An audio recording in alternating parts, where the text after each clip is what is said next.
Барымыздар бауырлар, жалпы біздің мемлекеттің жағдайын, осы еліміздің жағдайын ойлайтын болсақ, біз өзіміз алдымызда мынаны ішін туралауымыз керек та.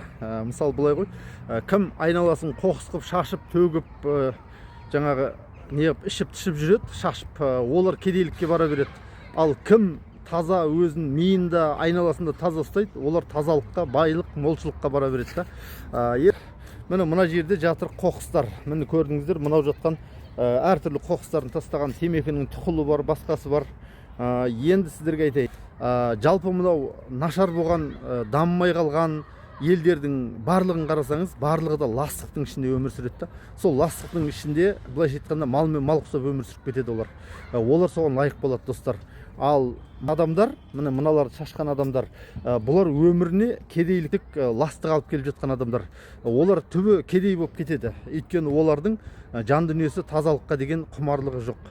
Ал білесіздер, тазалық, тәртіп деген нәрсеге мынау ненің бәрі бақ, береке, ынтымақ, бірлік деген келеді. Сол сияқты мынау қазір сыпырғымен алып бәрін тазалап тастаймыз. Сөйтіп біз берекелі молшылыққа өзімізге сауап жинаймыз, былайша айтқанда. Басқа ұғымдарда оны карма деп айтады, басқа дейді. Біз өзіміздің немізді осылайша түгендеп жүреміз, достар.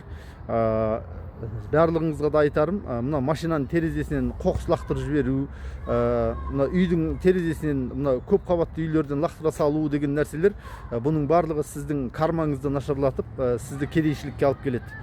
Жоқшылық, берекесіздік, ұрыс, керіс деген нәрсенің бәрі осы мынау достар. Сондықтан тазалығымызға көбірек көңіл бөлейік. Аман болайық. Назар қойғандарыңызға мың алғыс, достар.